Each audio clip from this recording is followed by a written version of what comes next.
This week on The Watchman, even during a global pandemic, the enemies of Israel and America continue with their evil plans. Get the inside story on how the Israel Defense Forces are preparing for all challenges, from Iran and its proxies to the deadly effects of coronavirus. Iranian missile threats, Hezbollah in the north, Hamas in the south, and Islamic Jihad and Islamic State looming about in different areas, and a few other enemies. And that's our bread and butter. That's what we're usually ready to deal with. Number two, we have been busy all around the country in supporting the civilian population and in supporting civilian efforts to combat the spread of the virus. Plus, Israel has received high marks for its handling of the coronavirus crisis. We're joined by two top Israeli medical experts to learn more about the innovative strategies one leading Israeli hospital is using to fight COVID-19. It's all this week, only right here on The Watchman.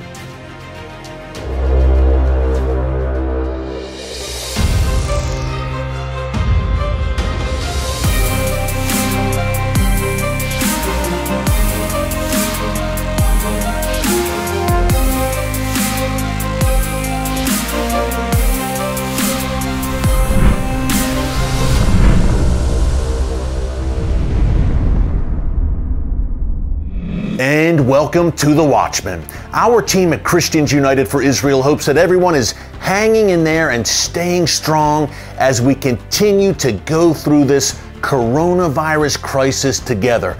Personally, over the past several weeks, I've really been leaning on the book of Psalms, and I wanted to share a portion of Psalm 121 to encourage you. It says that the Lord will keep you from all harm. He will watch over your life. The Lord will watch over your coming and going, both now and forevermore. Folks, this very difficult time will pass. And when it does, God Almighty will still be sitting on the throne. Now, coming up a bit later in the show, we're going to talk to two top Israeli medical experts to hear firsthand about the innovative strategies and techniques Israel is using to fight back against COVID-19. Folks, this will inspire you. That's coming up a bit later in the show. But up first, although the world is in the grips of a global pandemic, the enemies of Israel and America, remember the two go hand in hand, have not rested in devising evil plans. We caught up with the international spokesman of the Israel Defense Forces, Lieutenant Colonel Jonathan Conricus, to hear about how the IDF is navigating some very challenging territory, fighting against coronavirus on the home front and defending Israel's borders against not only the enemies of Israel, but of the free world. Take a look. Well, Jonathan, thank you so much for joining us as always here on The Watchman Show. We hope you are safe and sound in Israel right now. Thank you, I am, and it's always a pleasure to be with you, Eric. Yeah, great to be with you, Jonathan. Hey, you are always a very busy man, but with this COVID-19 crisis, a pretty unprecedented global pandemic, tell us how it has maybe in some ways changed the IDF's mission. You're doing a lot of humanitarian work right now, I'd imagine. How has the IDF had to adjust to battling the coronavirus? Our priorities still put, and I think that they will put, protecting the borders of Israel at number one, but at a number two, we have been busy all around the country in supporting the civilian population and in supporting civilian efforts to combat the spread of the virus and the effects of the disease inside Israel. It is definitely different missions. The IDF really has we usually speak about a full spectrum of operations that we have to be ready to deal with.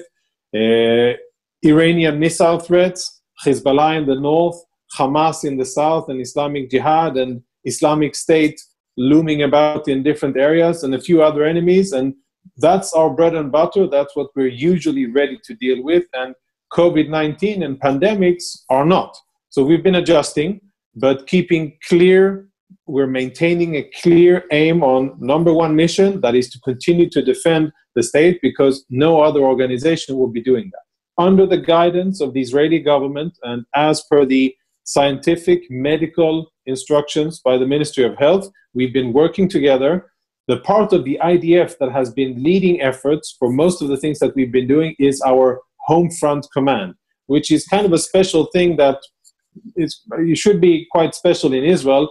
This is a part, it's like a territorial command, like we have the Northern Command, the Southern Command, and the Central Command that are all combat commands. And we have our Home Front Command, which is in charge of interacting between the IDF and the civilian population in Israel. Usually in times of war, when there's rockets raining down on the Israeli population, or for instance in a scenario of earthquakes, but now also when we're dealing about a pandemic. How difficult is it right now to juggle battling this major unprecedented global pandemic with also preparing for Israel's enemies, which unfortunately do not rest even during a time like this? No, they definitely are not resting. And just over these last 3-4 weeks, we've had several attempts of infiltration attempts from the Gaza Strip into Israel, all of them successfully thwarted by the IDF. We have had one attempt by Hezbollah in Lebanon, who tried to fly over an intelligence gathering drone, or a makeshift UAV that they scrambled together. We were able to intercept that as well. And just last week, we saw unusual activity by the Syrian army working together with Hezbollah and Iranian forces on the Syrian Golan Heights. So there's examples from 3 main theaters of operations: Lebanon, the Golan Heights, and Gaza, to indicate that indeed activity does not pause, and nobody's waiting for us to get over the corona situation in Israel and then get back to defending. It has to be done simultaneously, and that's how it is done. Hey, you know, the Iranian regime itself and Iran as a nation, they've been hit pretty hard by this coronavirus. But unfortunately, it doesn't seem like there's any signs that they have chosen a course correction, maybe to focus on their own citizens and helping people get better and fighting this virus. It seems like they are still every bit as much committed to terror and expansionism in the region. Have you seen any change in their calculation in the past several weeks since this COVID-19 epidemic began? Yeah, you know, it's Eric, it's very unfortunate. Any human suffering, even if it is in Iran, you know, the Iranian people, we don't have a beef with the Iranian people, and we see lots of suffering in Iran, and we see how Iranian so-called advisors and basically parts of the Quds force have actually been part of spreading the disease and the virus to different parts of the Middle East. We saw that very early on, very unfortunate. And I think you're very correct in what you're saying, that we're not seeing a shift so far in priorities, in budgeting, and measures taken by the extremist Iranian regime with regards to, instead of continuing expansionism and spreading terror throughout the Middle East, what we have seen, and we've actually gone on record saying, is that we've seen a temporary decline in the amount and the intensity of the activity conducted by the different terror organizations and the different Iranian proxies around us. Now, the fact that we've seen that and the fact that we continue to monitor that does not, of course, lead to any complacency in the IDF, and I can assure you and the viewers that we are vigilant as ever along our borders. But yes, we should say that there's been a drop of sorts in the activity. One could assess and assume that it's related to the outbreak of the COVID-19 disease in Iran and amongst its proxy organizations. But we shouldn't, of course, take any of that for as an indication of a lower threat against our civilians. One of the other troubling aspects of Iran's behavior, even during this epidemic, is they continue to attempt to ship these precision-guided munitions into the hands of Hezbollah and other terror groups. Jonathan, can you tell us why those precision-guided munitions, particularly in the hands of the likes of Hezbollah, would be a very dangerous game changer in the region? Well, without getting too much into, heavy military detail, but Hezbollah has 130,000 rockets. Now, all of those rockets are hidden behind Lebanese civilians. They're inside Lebanese homes, and they're behind schools, hospitals, mosques, and embedded in the civilian Lebanese population. Hezbollah has done that so that they'll be able to fire at our civilians and then use Lebanese civilians as human shields. PGMs, precision-guided missiles, are kind of advanced rockets, and what Hezbollah is trying to do is to develop an arsenal of these missiles that are not only statistical weapons, whereby you fire them in a general location, and if you're lucky, it hits. If you're not lucky, it misses by a few hundred yards or more. PGMs are accurate, and they can hit within a distance of 50 yards. So this is a game changer for Hezbollah. They're aiming to be the first terrorist organization in the world to obtain those kind of capabilities. And they're very clear what they want to achieve with these missiles. They want to fire them at the most sensitive national infrastructure, civilian national infrastructure in Israel, in order to cause as many casualties as possible. That's why the IDF and the state of Israel has been very clear about the fact that this is something that we are not going to allow Hezbollah to obtain. Well, as an American, Jonathan, I want to thank you for that, because we realize that Israel is the first line of defense against these forces, which I'm talking about the Iranian regime, Hezbollah, are also viciously anti-American. So we're very thankful that Israel's standing on the front lines, really, for the entire free world. Thanks again to Lieutenant Colonel Jonathan Conricus for joining us. The IDF is on the front lines, and the Israeli medical community is also on the front lines right now, deep in the trenches, fighting back against COVID-19. Coming up after the break, we're joined by two top Israeli medical experts who share the innovative strategies that Israeli doctors are using at the largest medical center in the entire Middle East. Folks, this is very important information. You won't want to miss it. Stick around. It all begins with words uttered by individuals, repeated by others, and became a philosophy, an ideology.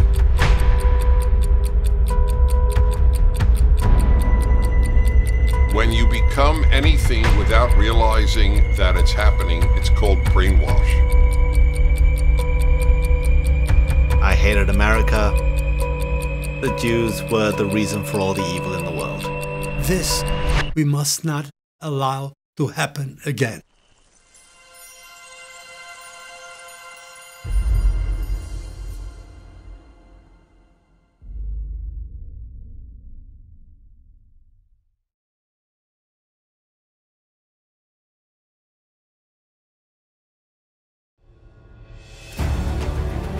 In the Bible, God calls on believers to pray for the peace of Jerusalem. Now you can celebrate your role as a watchman on the walls of God's chosen city with this special one-of-a-kind bracelet. Designed and crafted exclusively for Kufi by Ethiopian Jews who immigrated to Israel, this stunning bracelet symbolizes the biblical mandate to stand in defense of Jerusalem and raise your voice for Zion's sake. In honor of Israel's 72nd anniversary, for your gift of $72 or more, we'll send you this eye-catching Medja Maria bracelet that showcases your love for Israel and its eternal capital, Jerusalem. This exclusive Made in Israel bracelet is available while supplies last. So visit www.kufi.org/bracelet to receive yours today.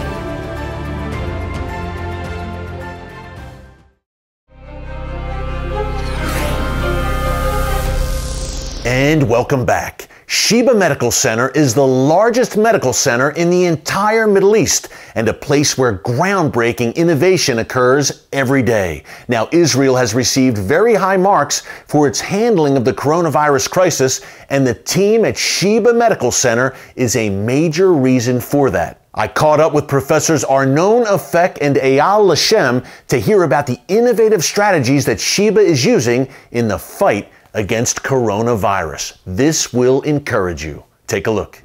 Well, Professor Lashem, Professor Afek, thank you so much for joining us.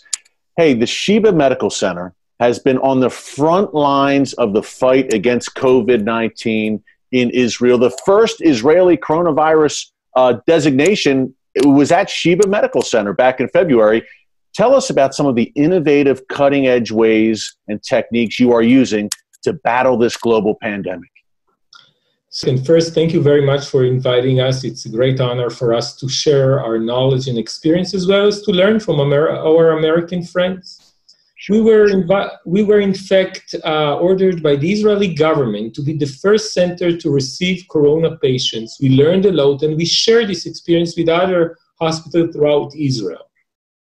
What we did is, apart from creating a designated department for these patients, we also built designated areas throughout their hospital with the idea of separating the regular activity from the corona activity, so people will feel safe to come to Sheba and not neglect their heart attacks or CVAs, which are more dangerous than corona for many, many patients. Regarding the designated areas and the designated activities, we built an ICU intensive care unit specifically for corona patients, transforming our underground parking, which doubles as an emergency hospital, into ICU unit with 90 beds. And Professor, you did that in only 72 hours, by the way, this underground emergency unit devoted to coronavirus patients in only 72 hours. Pretty amazing how you put that together so quickly. I think it's through the spirit of our people, both the logistic people and the fact that they were willing to work day and night just to see that their fellow Israelis who will contract corona and be severely sick will have a response in our hospital. So you are absolutely right. We were very, very thrilled and moved to see their dedication to work. Apart from that, we built a corona hospital. We built a department of psychiatry designated for these people. Maternity rooms for delivering these babies whose mothers are corona patients, and separating our emergency rooms. So all of that was done in a very quick time, and now we are the leading hospitals in Israel to take care of corona patients. We took care till now almost 400 patients, and right now at Sheba there are more than 30 severely sick patients which are ventilated or are in our intensive care units. Yeah, Professor, that was the first coronavirus psychiatric ward in the world, by the way. Professor Lashem, I wanted to ask you, you're seeing these coronavirus patients up close. Tell us about some of the symptoms you are seeing in people who are infected by the coronavirus. Well, it's one thing to read about the disease from reports from other places in the world, and it's another thing when you treat these patients. And we were lucky, as Professor Afek said, to be designated the first to admit coronavirus patients, and therefore we were able to experience with the patients the whole range of symptoms. So first, our first group of patients really had a mild disease, a relatively mild disease, as was described in other places. And while experiencing and learning about this disease, we were able to prepare our intensive care capacity, the spatial ventilator methods, and other capacities needed to treat these patients. So when we started receiving more and more severe patients, we were able to treat them with the right modalities. Sheba is sharing its expertise around the world. Israel has received very high marks for its handling of COVID-19 from really around the world. One of the interesting things I saw recently was that a team from Sheba Medical Center met with a team from Gaza, Palestinian team, in terms of trying to help them to fight this global pandemic as well. Right. Also a team from Jericho, from the two different places, because we think just of the humanitarian help. We put politics aside when it comes to human life. Professor Lashem, tell us a bit more. You're on the ground, of course, all the time throughout the medical center, seeing these cases. Tell us a little bit more about the spirit of the staff at Sheba, and just, it's a really, I guess here in the States, we would call it a can-do attitude. Whenever a new challenge comes, you're able to tackle it head on. Tell us a bit more about that and how you're adjusting to this. As Professor Afek said, we're still learning so much about the coronavirus.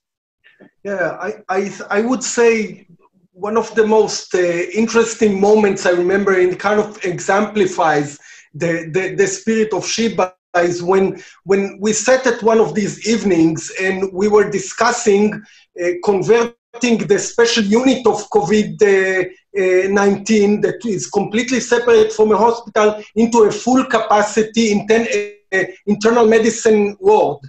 And they were suggesting one of the internal medicine wards whose manager was not at the meeting.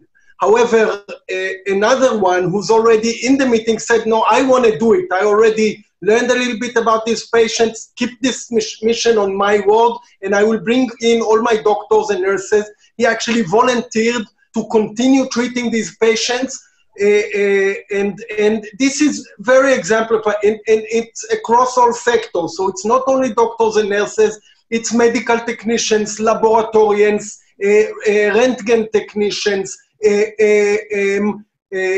sanitars who are moving the patients from one place to another. We have not heard one instance of people saying we don't want to treat these patients or we're scared. Everybody just stepped forward and volunteered and actually fought over the privilege of treating these patients, knowing that Shiba will back them with the best equipment and the most protection. Once again, Israel is stepping into its destiny as a light unto the nations for such a time as this. Well, coming up after the break, my final thoughts on how you can stay informed on all things Israel and Middle East related and how they affect you during this global pandemic. Don't move. Today, we are seeing the rise of an old enemy wearing a new mask. Once, anti-Semitism was displayed by those in white hoods or wearing the twisted cross of the swastika. But today, this old hatred hides in plain sight. Only a decade ago, anti-Semites were shunned and despised. Now, this appalling bigotry has a platform on Twitter and is applauded in the public square. Anti-Semites rail against Israel on our college campuses. They break bread with elected officials. CUFI was built for such a time as this. We will not let this darkness dim our light, for Christians are a light unto the world, and Israel is a light unto the nations. So shine bright. Shine the light on anti-Semitism that hides in plain sight. From churches to college campuses, from state capitals to Congress, we at Christians United for Israel seek to be a light in the darkness. As light conquers darkness, so shall we conquer this anti-Semitic scourge. Join us. Don't curse the darkness. Shine the light.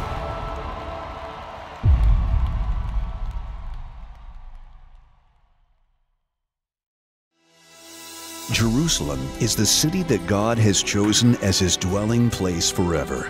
This month, we want to remind you of your role as a watchman on the walls of Jerusalem with a beautiful piece of artwork, free, with your gift of any amount. This stunning painting was designed by one of Israel's premier artists. It features the city of Jerusalem along with powerful words from the prophet Isaiah. With your gift of any amount, you'll receive this one-of-a-kind painting suitable for framing and a daily reminder of your role as a watchman on the walls of Jerusalem. Visit www.kufi.org/give to receive your exclusive painting for a gift of any amount while supplies last. And join Kufi to add your voice to a movement of over 8 million Christians speaking out for Zion's sake.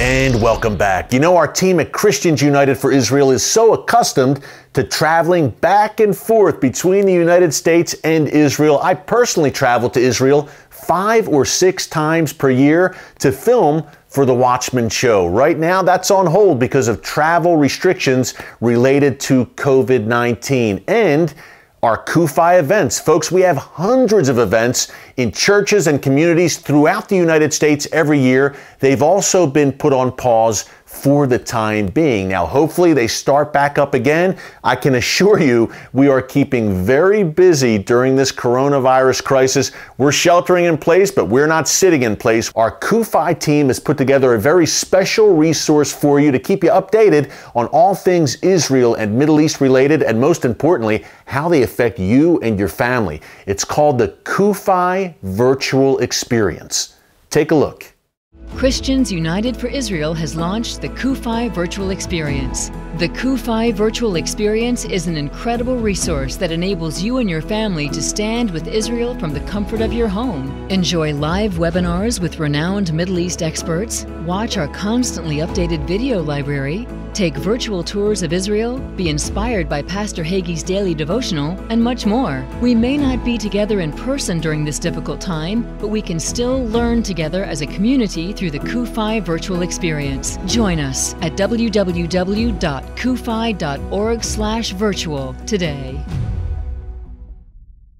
Folks, I really encourage you to check out the QFI Virtual Experience. It is a great one-stop shop. And in the meantime, as the Apostle Paul said, be anxious for nothing. This too shall pass. And in terms of the enemies of Israel and America still gathering, maybe probing and trying to take advantage of this global pandemic, remember, the God of Israel neither slumbers nor sleeps. I don't know about you, but that makes me rest easy at night. Remember to join our team at Christians United for Israel, CUFI.org. While you're there, sign up for the virtual experience. Until next time, hang in there. God bless you, and remember, never hold your peace.